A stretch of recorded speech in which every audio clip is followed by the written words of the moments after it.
Several updates to get to regarding the Epstein cover-up as the family of recently deceased Virginia Giuffre is speaking out about the possible pardon of Ghislaine Maxwell. I've got that plus the Trump White House responds to the idea that stock trading may be banned. And then we've also got their comments on the $200 million ballroom that will be built in the White House. What a time to be alive. I didn't think I'd ever say all of that out loud. So let's get to it. Two clips to share with you about the family of Virginia Giuffre. She, of course, was a victim of Jeffrey Epstein. Also, it was revealed earlier this week that Jeffrey Epstein poached her from the spa at Mar-a-Lago. So she was, I guess, stolen, not to say she was anybody's property, but that was kind of the way they made it seem. She was poached from Trump's camp to Jeffrey Epstein's. And here's what the family has to say. This is something else that was referenced in your statement as well. When it comes to the possibility of a pardon for her, what is your message to President Trump on that? I can speak for that. I think the word that comes to mind is it would be an abomination. Our sister always told us that Maxwell was even worse than Epstein. We said it in the statement that she was a monster. But this is a woman who used her womanhood to prey on young girls, vulnerable young girls. And she wasn't a light participant. She's convicted of these crimes. And the thought of offering her leniency or a complete pardon, it makes us feel sick because we're letting someone out who could potentially repeat this. We know the track record. Now, and it doesn't seem like there's any information that could be gained that's worth letting out a monster. And that's what's tough, right, is what information will come out. We really don't know. Again, this idea of who's worse, her or Epstein, it's hard to know, really. They were both complicit in real atrocious behavior. So I think it's important. One of the reasons why they're not releasing the Epstein files, they say it's because they don't want the victims to be triggered from all of this. But it's like, hello, by sort of making this I don't want to say a bigger deal, but by not abiding by what the government and what the people want, which is full transparency, that's what's making it a bigger deal. Here they continue talking about Virginia, saying she wasn't stolen. She was preyed upon at Mar-a-Lago. She wasn't stolen. She was preyed upon at his property, at President Trump's property. And I think it's very important that we don't treat it like stolen. Seems very impersonal. It feels very much like an object. And these survivors are not objects. Women are not objects. What goes through my mind is that it's time to protect survivors, and it's time to protect the young women and our future generation of young women. So no, she wasn't stolen. She was preyed upon. And it certainly makes you kind of ask the question, how much he knew during that time, right? Even a couple of years later, even after he, I believe he had stated something along the lines of cutting off communication or kicking him out. He described Jeffrey Epstein as somebody who really enjoyed being around young women. And so she was preyed upon. She wasn't stolen.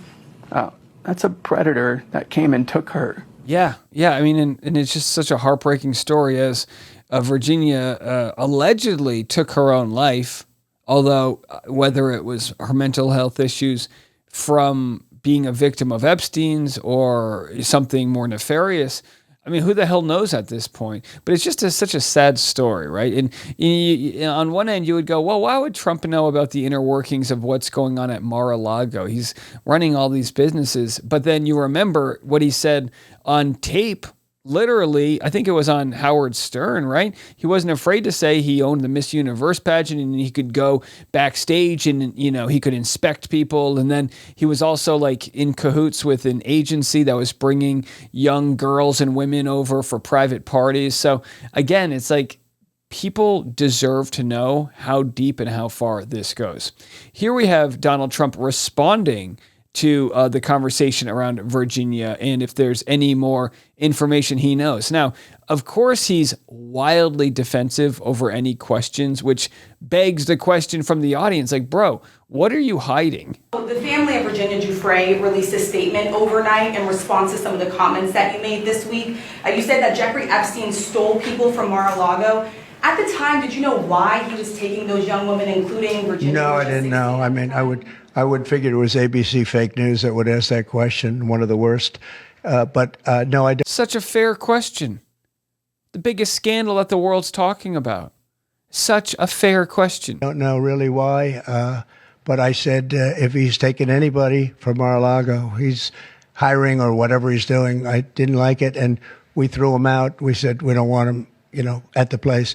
This is a story that's been known for many years, as you know. But I didn't like it that he was doing that. Well, I'm not going to take his word for it. We'd like to see the Epstein files. Here we have an update on Gaza. An absolutely atrocious situation, a humanitarian crisis that is going on as food and water are not making their way to these innocent lives. Here's what Caroline Levitt has to say. I know the topic of Israel is on everyone's mind. I have an update from Special Envoy Steve Witkoff, who I got off the phone with this morning. Special Envoy Witkoff and Ambassador Huckabee had a very productive meeting with Prime Minister Netanyahu and other officials today in Israel on the topic of delivering much-needed food and aid to Gaza. President Trump is a humanitarian with a big heart, and that's why he sent Special Envoy Witkoff to the region in an effort to save lives and end this crisis. Tomorrow, Special Envoy Witkoff and Ambassador Huckabee will be traveling into Gaza to inspect the current distribution sites and secure a plan to deliver more food and meet with local Gazans to hear firsthand about this dire situation on the ground. Now, it is beyond a dire situation. I'm actually going to pull up a video I want everyone to watch here that I wasn't prepared to share, but it's breaking points. So we talk a lot about breaking points. They have a progressive Democrat, and they've also got a conservative host, amongst others. And they have a video that went up, I believe, yesterday, that shows a whistleblower. Here it is, Green Berets, Gaza whistleblower. Israel's war is annihilation. I'm going to post a link to this video. You guys have to check this out.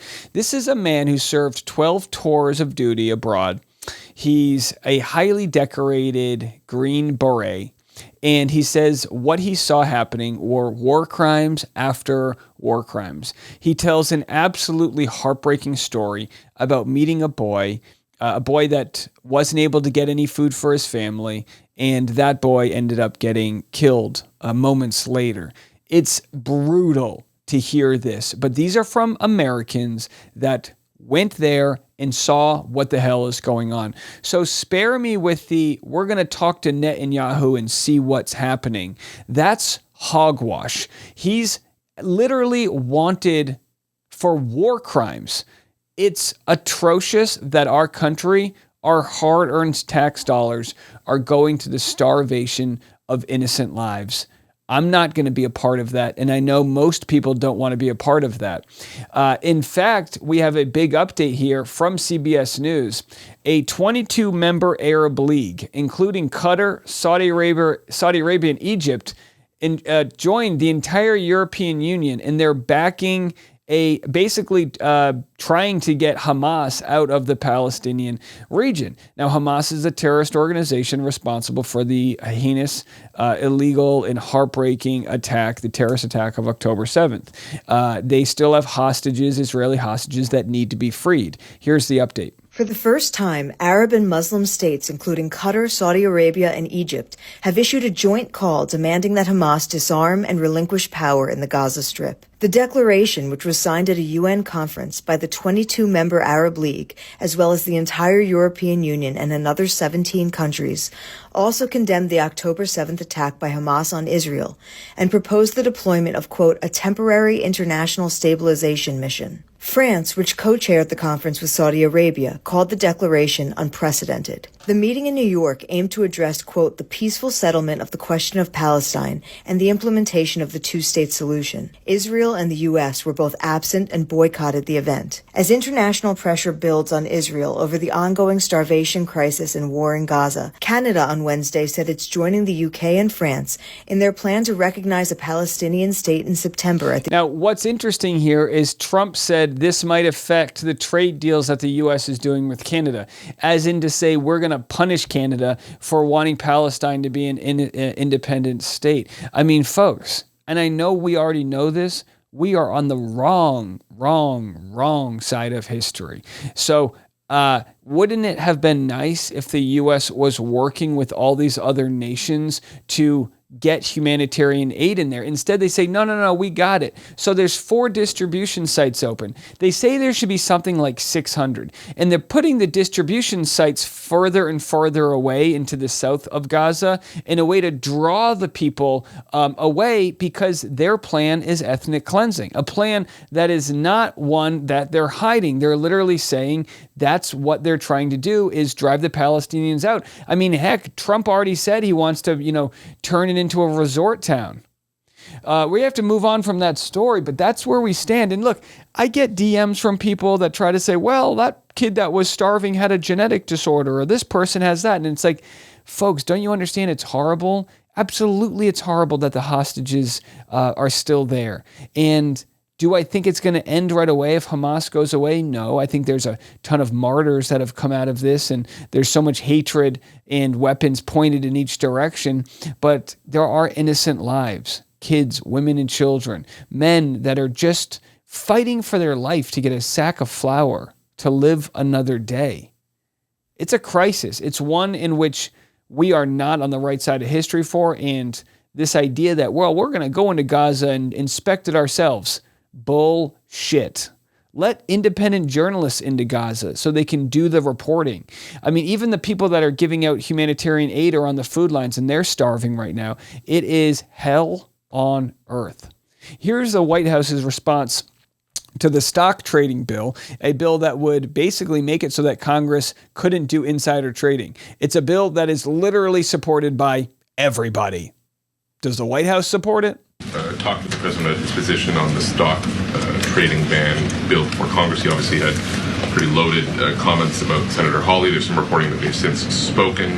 What is his position on the current status of that bill? The president has spoken to Senator Hawley, who called him, and the president took that call. As the president said in the Roosevelt Room yesterday, conceptually, he of course supports the idea of ensuring that members of Congress and United States senators who are here for public service cannot enrich themselves. And the reason that this idea to put a ban on stock trading for members of Congress is even a thing is because of Nancy Pelosi.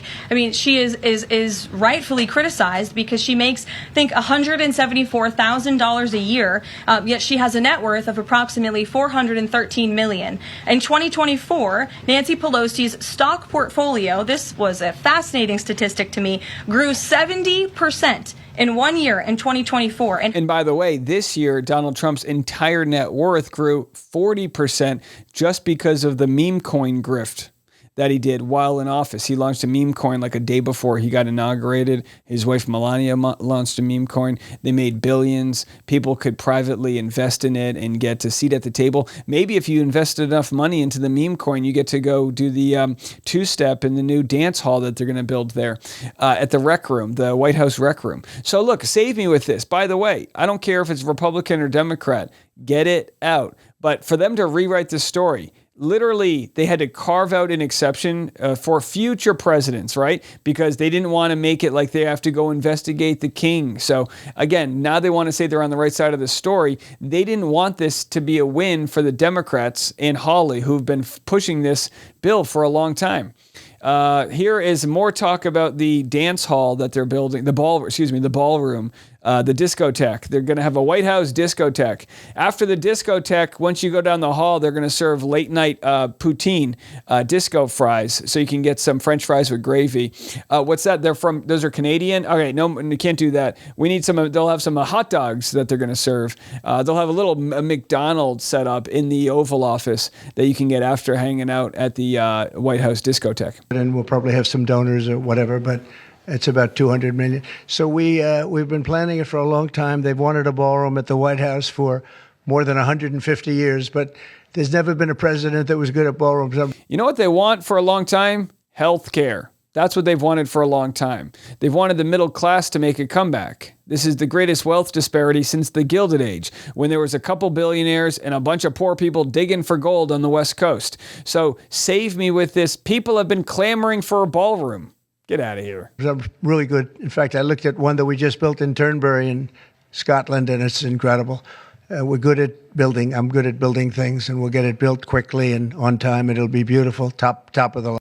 Well, he's also good at not paying his contractors. Did I tell you I'm related to somebody that got stiffed by Donald Trump? So I've got firsthand evidence.